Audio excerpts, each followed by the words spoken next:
ಹಾಗೆಲ್ಲರಿಗೂ ನಮಸ್ಕಾರ. So SRH versus LSG ಪಂದ್ಯ ಕೊನೆಯಲ್ಲಿ ಸಿಕ್ಕಾಪಟ್ಟೆ ಬೋರಿಂಗ್ ಓಡಿಸ್ಬಿಟ್ರು ಎರಡೂ ತಂಡಗಳು ಕೂಡ. ಅದರಲ್ಲೂ ಮುಖ್ಯವಾಗಿ SRH ಅವರು ಸೊ ಬೇಗ ಮುಗಿಸ್ಬೋದಾಗಿತ್ತು, ಬಿಕಾಸ್ ಆ ರೇಂಜಿಗೆ ಸ್ಟಾರ್ಟ್ ಕೊಟ್ಟಿದ್ದಂಥದ್ದು ಅಭಿಷೇಕ್ ಶರ್ಮಾ ಅವರು. ಸೊ 205 ರನ್ಗಳನ್ನು ಸೊ 18.2 ಓವರ್ಗಳೆಲ್ಲ ಮುಗಿಸ್ಬಿಡ್ತಾರೆ. ಇನ್ನೂ 6, 4, 10 ಬಾಲ್ಗಳನ್ನು ಸೊ ಸ್ಪೇರಾಗಿ ಉಳಿಸ್ಬಿಟ್ಟೇ 4 ವಿಕೆಟ್ಗಳನ್ನ ಕಳ್ಕೊಂಡು ಸೊ ವಿನ್ ಮಾಡ್ತಾರೆ SRH ಅವರು ಅಂತಲೇ ಹೇಳ್ಬೋದು. ಆ್ಯಂಡ್ ಇದ್ರ ಜೊತೆಗೆ LSG ಅವರು ಅಫಿಷಿಯಲ್ ಆಗಿ ಸೊ ಈ ಟೂರ್ನಿಯಿಂದ ಸೊ ಎಲಿಮಿನೇಟ್ ಆಗಿದ್ದಾರೆ. ಇನ್ನೂ 2 ಪಂದ್ಯಗಳು ಲೀಗ್ ಹಂತದ ಪಂದ್ಯಗಳು ಇರುವಾಗಲೇ ಸೊ ಎಲಿಮಿನೇಟ್ ಆಗಿದ್ದಾರೆ ಅಂತಲೇ ಹೇಳ್ಬೋದು. ಆ್ಯಂಡ್ ಇವಾಗ ಉಳಿದಿರುವಂಥದ್ದು ಎರಡೇ ತಂಡಗಳು, 4ನೇ ಒಂದು ಸ್ಥಾನಕ್ಕೆ DC, ಇನ್ನೊಂದು ಮುಂಬೈ.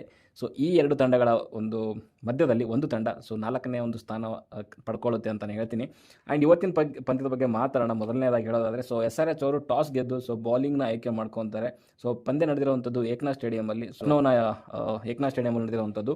ಆ್ಯಂಡ್ ಮೊದಲನೇದಾಗಿ ಬ್ಯಾಟಿಂಗ್ ಬಂದಂಥ ಸೂಪರ್ ಜೈಂಟ್ಸ್ ಅವರು ಸಿಕ್ಕಾಪಟ್ಟೆ ಒಂದು ಒಳ್ಳೆ ಬ್ಯಾಟಿಂಗ್ ಅಂತಲೇ ಹೇಳ್ಬೋದು. ಮಾರ್ಕ್ರಮ್ ಆ್ಯಂಡ್ ಮಾರ್ಷ್ ಅವರಿಂದ ಇಬ್ಬರು ಸೂಪರಾಗಿ ಆಡಿದ್ರು. ಆ್ಯಂಡ್ ಈ LSG ಕಡೆಯಿಂದ ನೋಡೋಕೆ ಸೊ ಟಾಪ್ 3 ಏನಿದಾರಲ್ಲ, so Markram, Marsh and Pooran, so ಈ ಒಂದು 3 ಜನನೇ ಅಲ್ಲಿ ಒಂದು ಬ್ಯಾಟಿಂಗ್ ಆಡುವಂಥದ್ದು. ಬಿಟ್ಟರೆ ಬದೋಣಿ ಆಡ್ತಾರೆ. ಅದು ಬಿಟ್ಟರೆ ಇನ್ಯಾರು ಕೂಡ ಅಂಥ ಒಂದು ಬ್ಯಾಟಿಂಗ್ ಅಂತೂ ಆಡೋದಿಲ್ಲ. ಬಿಕಾಸ್ 10 ಓವರ್ ಗಂಟ ಸೊ 110 ರನ್ಗಳನ್ನು ಮಾಡ್ತಾರೆ ಸೊ ವಿತೌಟ್ ಲಾಸಲ್ಲಿ. ಸೊ ಅಲ್ಲಿ ಮ್ಯಾರ್ಸ್ ಆದರೂ ಆಗಿರ್ಬೋದು, ಮಾರ್ಕ್ರಮ್ ಇಬ್ಬರು ಕೂಡ 150 ಅಬೋವ್ ಸ್ಟ್ರೈಕ್ ರೇಟಲ್ಲೇ ಬ್ಯಾಟಿಂಗ್ ಮಾಡಿರುವಂಥದ್ದು. ಒಂದು ಒಳ್ಳೆ ರನ್ ರೇಟಲ್ಲಿ ತೊಗೊಂಡು ಬರ್ತಾರೆ. ನಾನು ಅನ್ಕೊಂಡೆ ಇವತ್ತು ಒಂದು ಒಳ್ಳೆ ನೆಟ್ ರನ್ ರೇಟಲ್ಲಿ ವಿನ್ ಮಾಡ್ತಾರೆ ಅಂತ ಅನ್ಕೊಂಡಿದ್ದೆ, ಬಿಕಾಸ್ ಅವ್ರ ಬ್ಯಾಟಿಂಗ್ ಇಂಟೆಂಟ್ ಕೂಡ ಆ ರೀತಿಯಲ್ಲಿತ್ತು. ಸೊ ಅಲ್ಲಿ ಮಾರ್ಚ್ ಆ್ಯಂಡ್ ಮಾರ್ಕ್ರಮ್ ತೊಗೊಂಡ್ರೆ ಇಬ್ಬರು ಕೂಡ. ಮಿಚಲ್ ಮಾರ್ಷ್ ಅವರು 65 in 39 deliveries. So 4 boundary and 6 boundary 4 ಸಿಕ್ಸರ್ಗಳನ್ನ ಬಾರಿಸ್ತಾರೆ ಮಿಚಲ್ ಮಾರ್ಷ್ ಅವರು. ಆ್ಯಂಡ್ ಮಾರ್ಕ್ರಮ್ ಈ ಕಡೆಗೆ 61 in 38 ಬಾಲ್, ಸೊ 4 ಬೌಂಡ್ರಿ 4 ಸಿಕ್ಸರ್ಗಳನ್ನ ಮಾಡ್ತಾರೆ. ಸೊ ಇಬ್ಬರದು ಕೂಡ ಅಷ್ಟೇ 160 ಅಬೋವ್ ಇದೆ strike rate.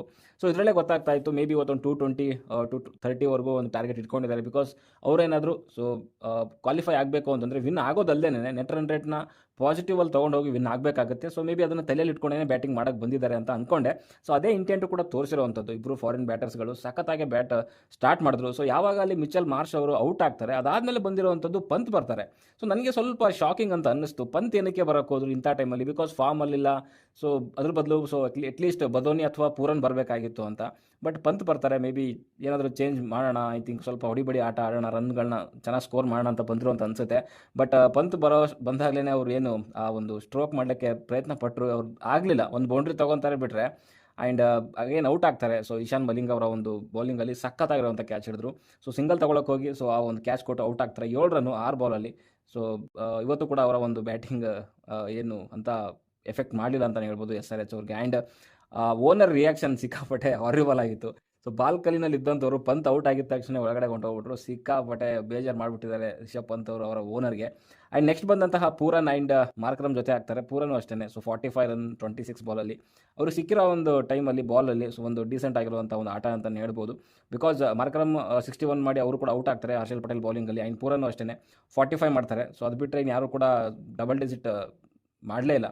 So Markram and Pooran ಈ 3 ಜನ ಬಿಟ್ಟರೆ ಯಾರು ಕೂಡ ಕೆಳಗಡೆಗೂ ಬದೋನಿ ಆಡಲಿಲ್ಲ, ಸಮಾದ್ ಆಡಲಿಲ್ಲ.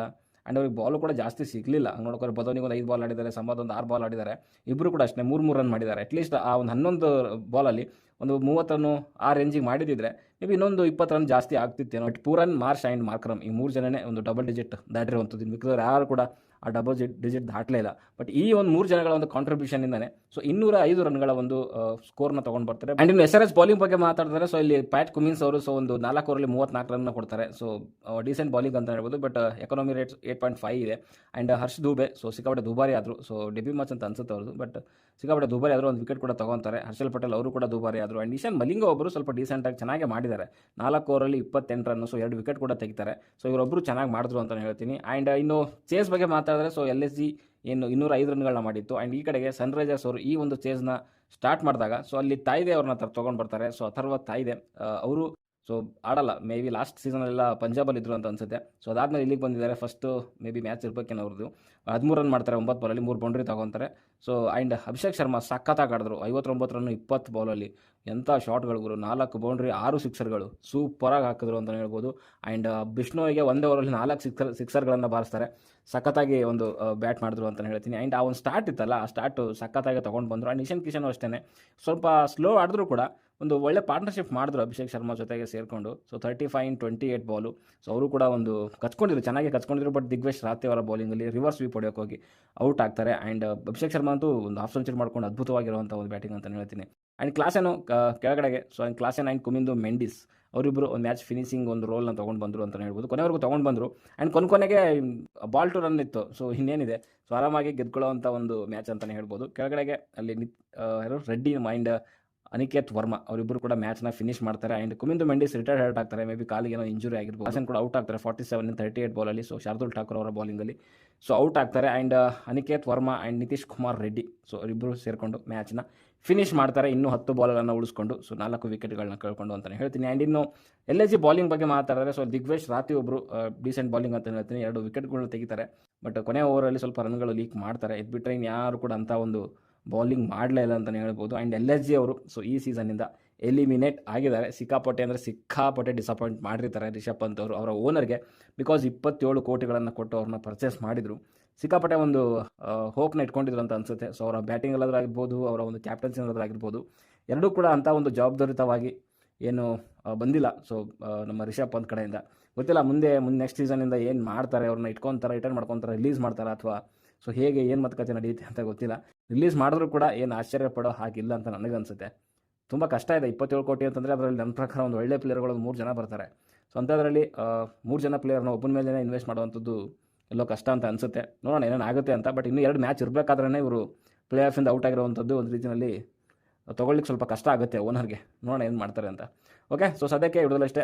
ನಾಳೆ ಕೂಡ ಮ್ಯಾಚ್ ಇದೆ, ಒಂದು ಬೋರಿಂಗ್ ಮ್ಯಾಚ್ ಅಂತ ಹೇಳ್ಬೋದು. ಬಿಕಾಸ್ ಯಾರು ಗೆದ್ದರು ಯಾರು ಸೋತರು ಯಾರಿಗೂ ಕೂಡ ಯೂಸ್ ಇಲ್ಲ. ಚೆನ್ನೈ ವರ್ಸಸ್ ರಾಜಸ್ಥಾನು. ಬಟ್ ನಾಡಿದ್ದಿದೆಯಲ್ಲ ಮ್ಯಾಚು DC ವರ್ಸಸ್ ಮುಂಬೈ, ಒಂದು ರೀತಿಯಲ್ಲಿ ಕ್ವಾರ್ಟರ್ ಫೈನಲ್ ಅಂತ ಹೇಳ್ಬೋದು ಅವರಿಬ್ಬರಿಗೂ ಕೂಡ. ಮುಂಬೈಗಾದರೂ ಆಗಿರ್ಬೋದು, DCಗಾದರೂ ಆಗಿರ್ಬೋದು, ಒಂದು ರೀತಿಯಲ್ಲಿ ಕ್ವಾರ್ಟರ್ ಫೈನಲು. DC ಗೆಲ್ಲೇಬೇಕಾದಂಥ ಒಂದು ಪರಿಸ್ಥಿತಿಲಿದೆ. ನೋಡೋಣ ಏನು ಮಾಡುತ್ತೆ ಅಂತ. ಓಕೆ, ಸೊ ಸದ್ಯಕ್ಕೆ ಹಿಡಿದಲ್ಲಷ್ಟೇ. ವಿಡಿಯೋ ಲೈಕ್ ಮಾಡಿ, ಶೇರ್ ಮಾಡಿ, ಚಾನಲ್ ಸಬ್ಸ್ಕ್ರೈಬ್ ಮಾಡ್ಕೊಳ್ಳಿ ಅಂತ ಹೇಳ್ತಾ ಮುಂದಿನ ವಿಡಿಯೋದಲ್ಲಿ ಸಿಗೋವರೆಗೂ ಟಾಟಾ ಬೈ.